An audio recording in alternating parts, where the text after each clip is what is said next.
नमस्कार। मैं doctor Yogendra Kumar, government girls college Ajmer से। आज का हमारा विषय सहसंबंध विश्लेषण है। सहसंबंध मतलब कोरिलेशन। सहसंबंध से तात्पर्य ये होता है कि जिसमें हम दो अथवा अधिक चरों के बीच की संबंध अध्ययन करते हैं।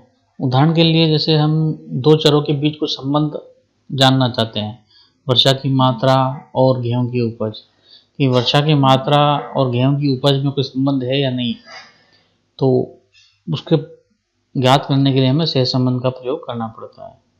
दुर्घटनाओं की संख्या और मोटर कारों की संख्या, विज्ञापन पर खर्च की गई राशि और बिक्री, कि विज्ञापन पर हम कोई राशि खर्च करते हैं तो उससे बिक्री बढ़ रही है कि घट रही है, उसका क्या प्रभाव हो रहा है, या बिक्री बढ़ी है या घटी है, उसका विज्ञापन पर खर्चा किया जा रहा है उससे क्या संबंध होगा। दूसरी तरफ अगर हम भारत वर्षा के आंकड़ों और जापान में कारों के उत्पादन करें तो हमें ये ज्ञात होता है कि इन दोनों चरों के बीच कोई संबंध नहीं है।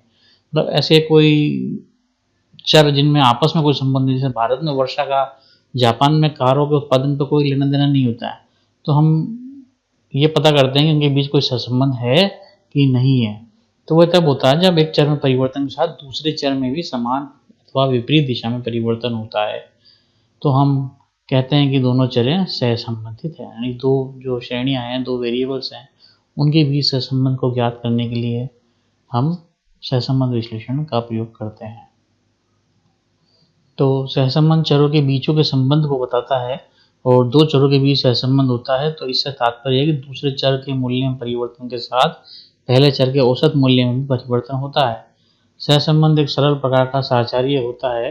जब एक सहसंबंध कमजोर होता है तो उसका तात्पर्य लगाया जाता है कि अन्य चर में परिवर्तन के फलस्वरूप पहले चर के औसत मूल्य में बहुत कम या केवल कभी कभी परिवर्तन हुआ है।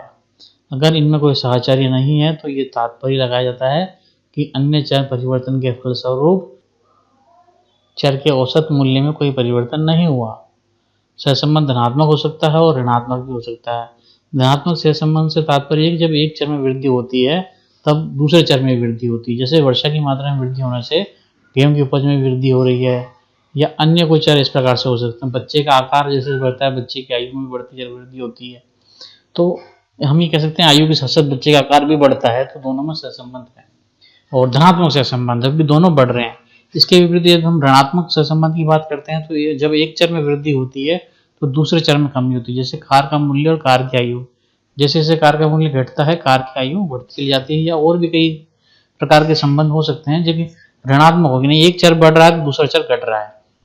इस प्रकार की जो भी बात उदाहरण होगा वो हमारा सहसंबंध विश्लेषण होता है। सहसंबंध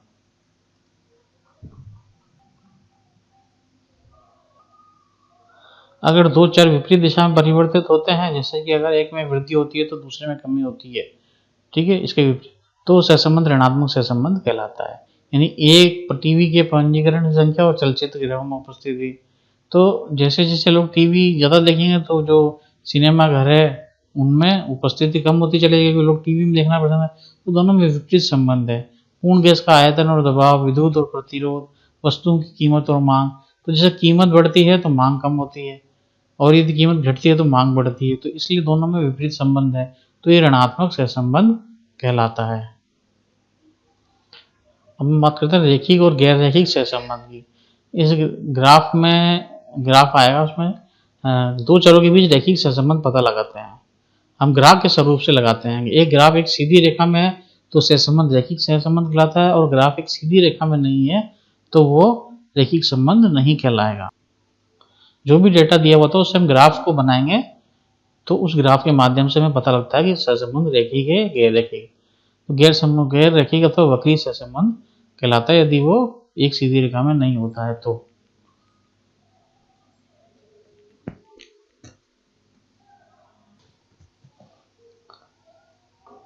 उदाहरण के लिए अगर मान लीजिए x चर है तो x चर में स्थिर मात्रा में परिवर्तन होता है। मान लीजिए 20 तो y में स्थिर है, मात्रा में परिवर्तन होता है मान लीजिए, तो इन बीच सदैव अनुपात सदैव समान रहता है। यह अनुपात वक्र रेखीय सहसंबंध की स्थिति में स्थिर नहीं रहता। तो ये जो अनुपात है वो स्थिर नहीं रहता यदि वो वक्रीय ये अरेखीय होता है तो y और a भी वास्तविक संख्याएं हैं।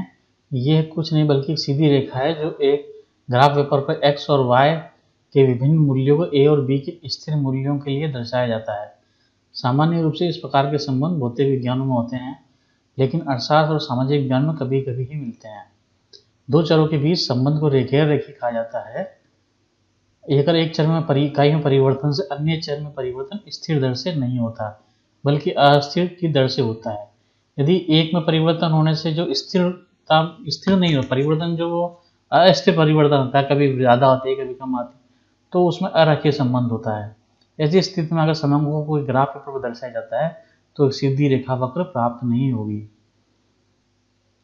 यानी कि y = a + bx = cx², तो ये अरेखीय होगा। ठीक है, अब आगे हम करते हैं सहसंबंध की श्रेणियां। सहसंबंध गुणांक के माध्यम से हम दो चरों के बीच सहसंबंध की श्रेणी अथवा मात्रा को माप सकते हैं। सहसंबंध गुणांक के आधार पर हम ये निश्चित करते हैं कि सहसंबंध धनात्मक है, ऋणात्मक और इसकी मात्रा क्या है। पहला होता है पूर्ण सहसंबंध। पूर्ण सहसंबंध के अंतर्गत दो चर समान दिशा और समान अनुपात में परिवर्तित होते हैं, तो इन दोनों के बीच पूर्ण सहसंबंध होता है। जैसे कि हमने पहले भी कहा है कि एक ही दिशा में परिवर्तन होता है, यदि एक x बढ़ रहा है तो y भी बढ़ रहा है और x घट रहा है तो y भी घट रहा है, तो ऐसी स्थिति में जो संबंध है वो पूर्ण सहसंबंध होता है। कार्ल पियर्सन के अनुसार सहसंबंध गुणांक इस स्थिति में +1 होता है। दूसरी ओर यदि चर विपरीत दिशा में समान अनुपात में परिवर्तित होता है तो ये पूर्ण ऋणात्मक सहसंबंध होगा। ठीक है, तो ये -1 होता है। तो हमारा सहसंबंध होता है दरअसल +1 से -1 के बीच होता है। और यदि किसी श्रेणी में सहसंबंध नहीं होता है तो उसमें जो सहसंबंध की अनुपस्थिति होती है तो सहसंबंध गुणांक 0 होता है। तो +1 से शुरू हो, फिर 0, फिर -1, इसके बीच ही हमारा सहसंबंध आता है।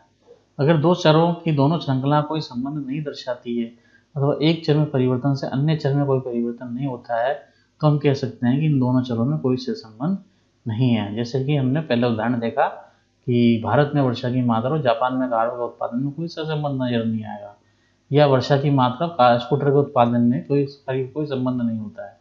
तो इस प्रकार जो सहसंबंध होगा वो 0 होगा। नेक्स्ट, इसमें सहसंबंध की सीमित श्रेणियां। अगर दो चर पूर्ण रूप से सहसंबंधित नहीं है अथवा उनमें सहसंबंध की पूर्ण अनुपस्थिति है तो हम सहसंबंध को सीमित सहसंबंध कहते हैं। यानी इस प्रकार जो सहसंबंध धनात्मक, ऋणात्मक और 0 हो सकता है। जो सहसंबंध आएगा जो हमारा हमें सवाल होगा या जो भी चर है उनके मध्य जो भी संबंध है वो धनात्मक हो सकते हैं, ऋणात्मक हो सकते हैं और 0 हो सकते हैं, या इनकी +1 -1 की सीमा में ही रहता है। यानी कि जो r को हम डिनोट करते हैं सहसंबंध से, कोरिलेशन को डिनोट करते हैं हम स्मॉल r से, तो -1 तक जाता है नीचे और ऊपर +1 तक आएगा। यदि +1 है तो पूर्ण धनात्मक और -1 है तो पूर्ण ऋणात्मक, और इसके बीच होता है तो उच्च श्रेणी ऋणात्मक होता है, निम्न श्रेणी ऋणात्मक होता है और मध्यम श्रेणी ऋणात्मक होता है। और यदि इधर होता है तो उच्च श्रेणी धनात्मक होगा, मतलब 0.75 से ऊपर, 0.75 से ऊपर है तो, और यदि 0.25 से 0.75 के बीच में है तो मध्यम श्रेणी होगा, और 0.25 से 0 की तरफ होगा तो वो निम्न श्रेणी धनात्मक होगा। तो प्लस माइनस के चिन्ह से धनात्मक रैखिक संबंध और ऋणात्मक रैखिक संबंध के लिए प्रयुक्त किए जाते हैं। यानी जो अभी हमने बात करी उसको हम इस प्रकार से सहसंबंध की श्रेणी और प्रकार को इस प्रकार से दर्शा सकते हैं। यदि सहसंबंध की अनुपस्थिति है तो चाहे ऋणात्मक हो चाहे धनात्मक दोनों 0 ही आएंगे, और पूर्ण सहसंबंध है तो +1 आएगा, और पूर्ण ऋणात्मक सहसंबंध है तो -1 आएगा। तो पूर्ण धनात्मक में +1 होता है और पूर्ण ऋणात्मक -1 होता है।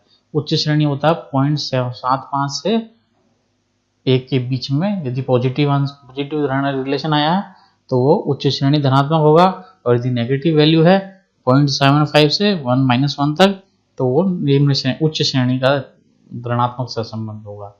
और साधारण श्रेणी में 0.25 से 0.75 होता है, और 0.25 से 0.75 के बीच में मध्यम यानी साधारण श्रेणी, और निम्न श्रेणी होता है 0.25 से 0 के बीच।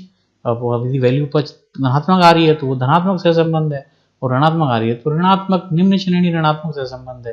तो इस प्रकार से R एक आयामहीन मात्रा है जो प्रयुक्त की गई इकाइयों पर निर्भर करता है, कि जो हमें डेटा दिए हुए हैं x और y उसके आधार पर हमको ये इंटरप्रिटेशन करना पड़ता है कि हमारा जो सहसंबंध आया है वो धनात्मक है, ऋणात्मक है, किस प्रकार का है।